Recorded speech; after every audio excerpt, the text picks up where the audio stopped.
ओम शांति। आज बाबा हमें कहते हैं, मीठे बच्चे, जब यह भारत स्वर्ग था तब तुम घोर सोजरे में थे। अभी अंधियारा है, फिर सोजरे में चलो। बाबा सोजरे की और अंधियारे की बात करते हैं कि जब तुम सतयुग में थे, सुख के दुनिया में थे, तो तुम्हें ये समझ थी कि हम सब आत्मा भाई भाई हैं। ये स्मृति थी, याद रखने की जरूरत नहीं पड़ती थी। लेकिन अभी का संस्कार सतयुग में रहता है। बाबा कहते हैं अभी अंधियारा है, फिर से सोजरे में चलो। यानी फिर से तुम ये अभ्यास करो कि मैं आत्मा हूँ, शरीर नहीं। शरीर समझते चले गए तो ज्ञान से बिल्कुल दूर होते चले गए। ज्ञान क्या था? मैं आत्मा हूँ, करावनहार आत्मा है, शरीर द्वारा करा रही है। जब ये समझ मिलती है तो हम सोजरे में हो जाते हैं। इसीलिए कहा जाता है, होश में रहकर हर कर्म करना चाहिए। यानी होश माना हर समय आपको याद हो कि मैं आत्मा करनहार इस शरीर द्वारा कर रही हूँ। संगम युग पर यही एक अभ्यास बाबा बार बार पक्का कराते हैं कि अपने को आत्मा समझो, बाबा को याद करो। यही है सोजरे में आना। आगे बाबा कहते हैं, बाप अपने बच्चों को कौन सी एक कहानी सुनाने आए हैं? उत्तर, बाबा कहते हैं, मीठे बच्चे, मैं तुम्हें 84 जन्मों की कहानी सुनाता हूँ। तुम जब पहले पहले जन्म में थे तो एक ही देवी धर्म था। फिर तुमने ही 2 युग के बाद बड़े बड़े मंदिर बनाए, भक्ति शुरू की। अभी तुम्हारा यह अंत के भी अंत का जन्म है। तुमने पुकारा, दुख हरता सुख करता आओ। अब मैं आया हूँ। बाबा हमें एक ही कहानी सुनाते हैं, उसमें ही 84 जन्मों का झाड़ आ जाता है। कहानी एक ही है, आत्मा की। आत्मा ने ही 84 जन्म लिए, 84 बार 84 चेहरे बदले, 84 रिश्ते संबंध बदले।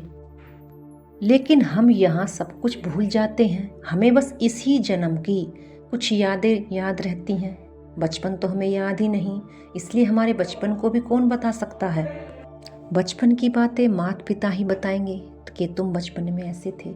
इसलिए बाबा भी हमारे 84 जन्म की कहानी हमें बताते हैं कि बच्चों, 84 जन्म तुमने ही पुनर्जन्म लिया है और शरीर बदला है।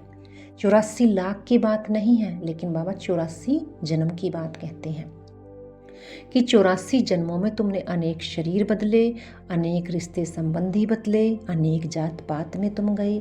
लेकिन ये तुम्हारी ही कहानी है। तुम ही सुख से दुख में गए और अब तुम्हें ही दुख से सुख में आना है।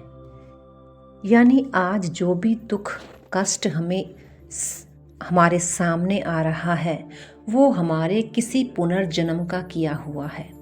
क्योंकि कहते हैं ना, हिसाब किताब तो हर एक आत्मा के चुकतू होते हैं। ज़रूर पिछले जन्म में या उससे भी पिछले पुनर्जन्म में हमने कोई पाप ऐसे किए हैं जो ऐसी आत्माएं आज हमारे जीवन में हैं और हमें दुख दे रही हैं। तो बाबा ने ये सब क्लियर कर दिया है कि कोई भी बात आश्चर्य खाने की नहीं है। ये तुम्हारी ही कहानी बनी हुई है 84 जन्म की। इसलिए जो भी आत्माएं तुम्हारे संपर्क में आ रही हैं, ये मत समझो कि ये कहाँ से आ गई। जरूर हमने पुनर्जन्म में इनके साथ अपने हिसाब किताब बनाए होंगे, तभी वो आज हमारे सामने इस रूप में आई है जो हमें कष्ट दे रही है। कई बार तो बच्चा भी ऐसा हो जाता है, अपंग हो जाता है या गूंगा हो जाता है या बुद्धि से ही मेंटल रहता है। तो ये सब किस जन्म का है? इस जन्म में तो हमने सब कुछ अच्छा किया। ज़रूर पुनर्जन्म में ही किसी के साथ हमने गलत किया था, किसी को दुख दिया था। उस समय हम उसका चुकतू नहीं कर पाए, इसलिए आज वो हमारे सामने चुकतू होने के लिए अचानक आ जाता है। तो बाबा यहाँ हमें शांत कर देते हैं कि बच्चे, तुम्हारा ही हिसाब किताब है और तुम्हें ही चुकतू करना है। इसलिए अपने को आत्मा समझो और दूसरों को भी आत्मा समझो। ये कहानी तुम्हारी ही है। और इससे हमें ये भी पता पड़ता है कि पुनर्जन्म हमने जरूर मनुष्यों का ही लिया था, क्योंकि ये भी कहावत गलत है कि कहते हैं गधा, मोर, पक्षी बनेंगे, सांप बनेंगे, कीड़े मकोड़े बनेंगे, लेकिन ये बिल्कुल गलत है। अगर हमने पुनर्जन्म मनुष्यों का लिया था तो वो मनुष्य ही आकर आज हमें उसका हिसाब किताब पूरा करने के लिए हमारे सामने आए हैं। तो ये समझ की बात है कि हम कोई कीड़े, कोई पक्षी, पशु का जन्म नहीं लेते, मनुष्य मनुष्यों का ही जन्म लेता है।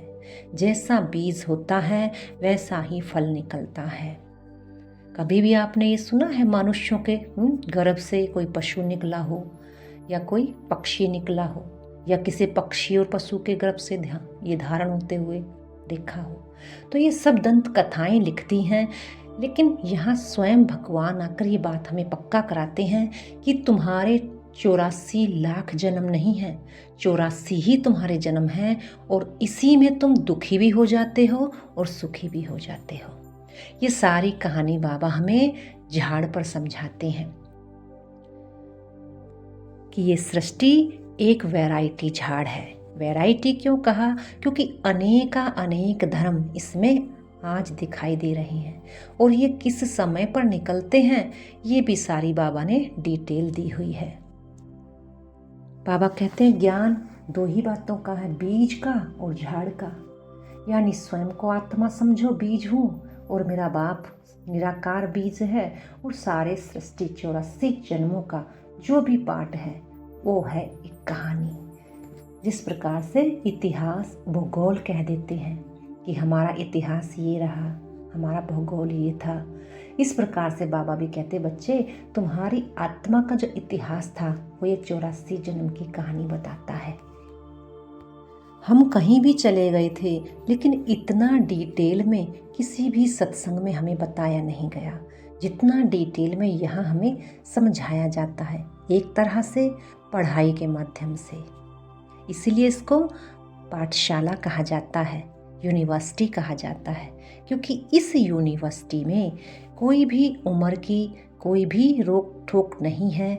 चाहे कोई बच्चा इसमें जाओ, चाहे कोई बुजुर्ग जाओ, चाहे कोई बाबा कह रहे हैं अजामिल जैसा पापी जाओ, कोई भी जाओ, ये यूनिवर्सिटी है ही स्वयं को आत्मा स्वरूप में लाने की। आत्मा की पढ़ाई यहाँ पढ़ाई जाती है।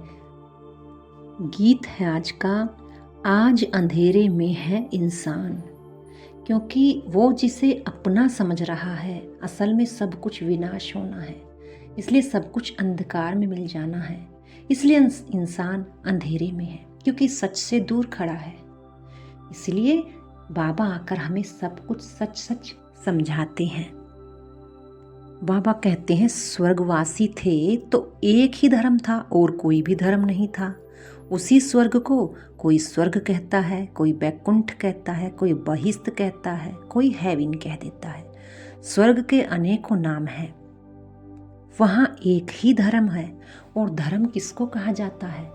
आपने महाभारत में एक हल्की सी टून सुनी हो या गीत सुना हो, क्या कहते हैं? धारणा ही धर्म है।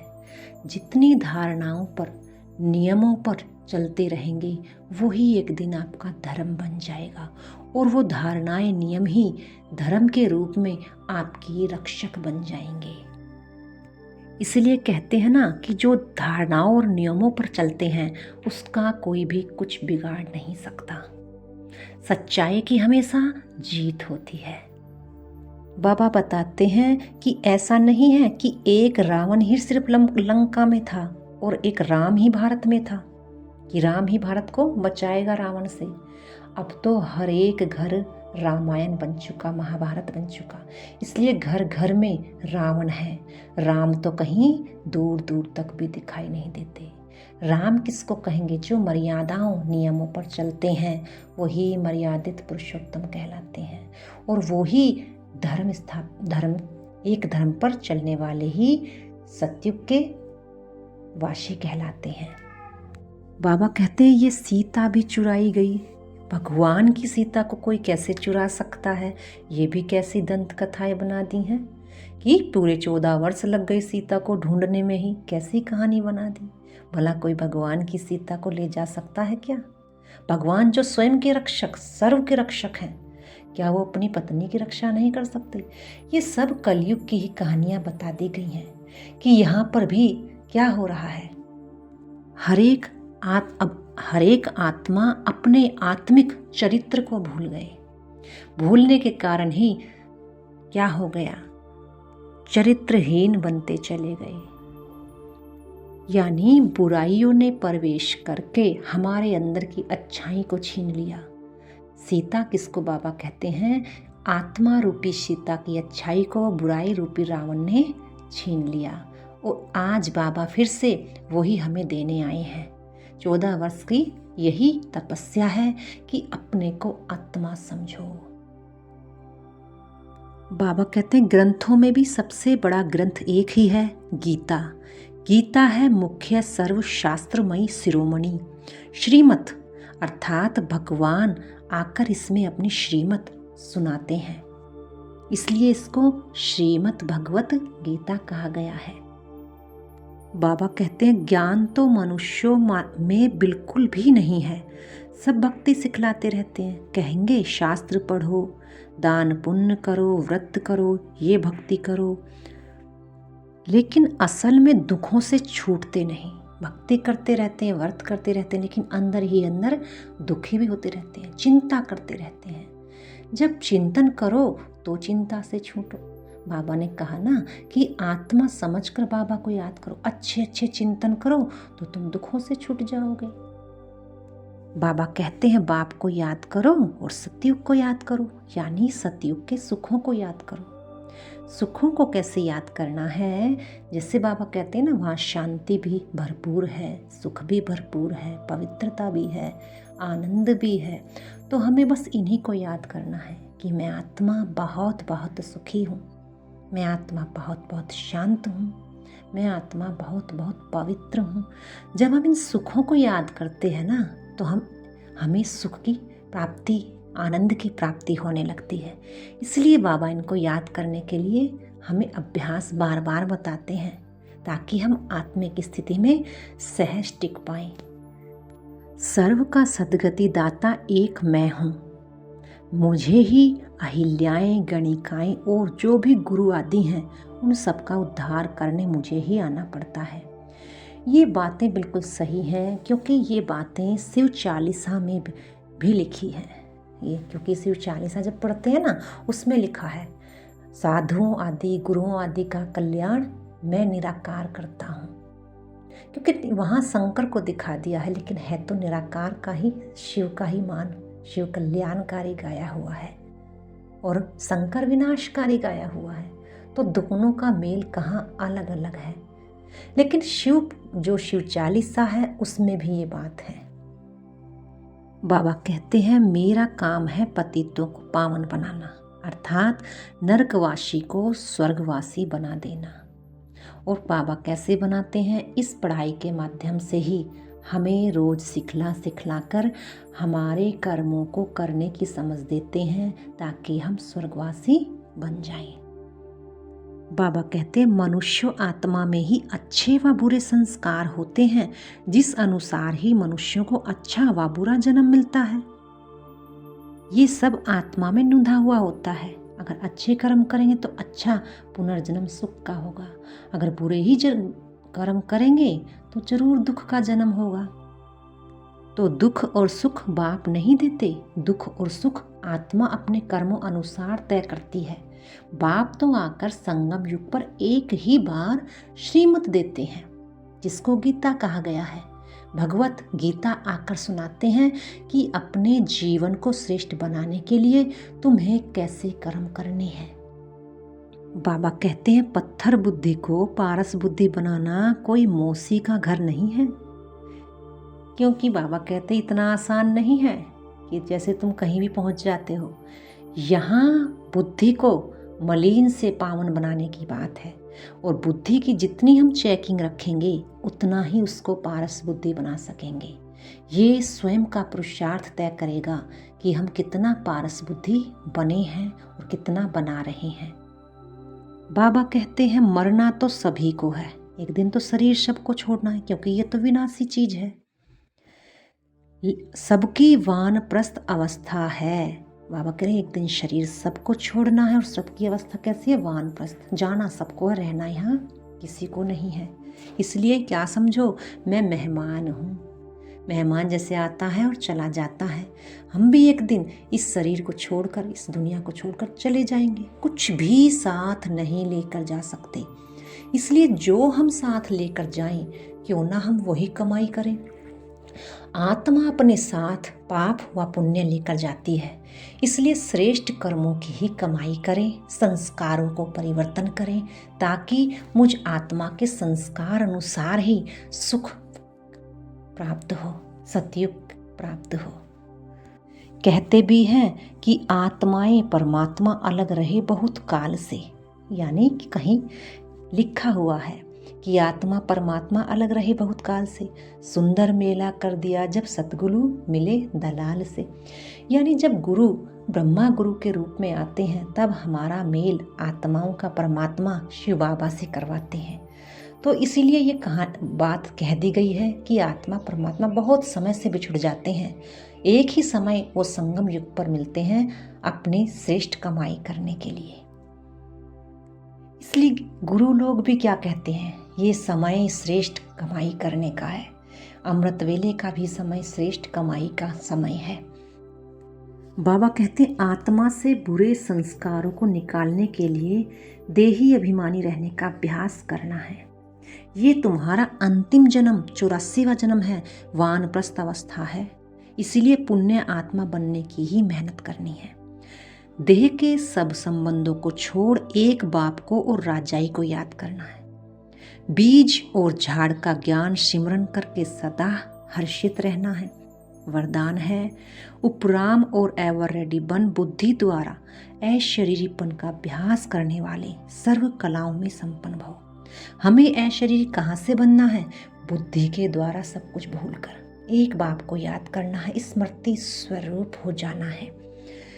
बाबा इसको क्लियर करते हैं, जैसे सर्कस में कला दिखाने वाले कलाबाज का हर कर्म कला बन जाता है, वे कलाबाज शरीर के कोई भी अंग को जैसे चाहें, जहाँ चाहें, जितना समय चाहें मोल्ड कर सकते हैं।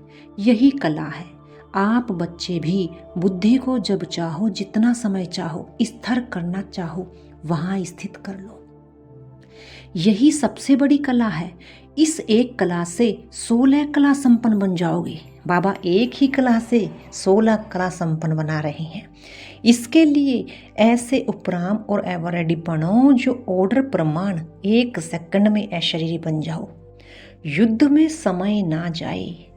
स्लोगन है सरलता और सहनशीलता के गुण को धारण करने वाले सच्चे स्नेही और सहयोगी हैं। अच्छा, ओम शांति।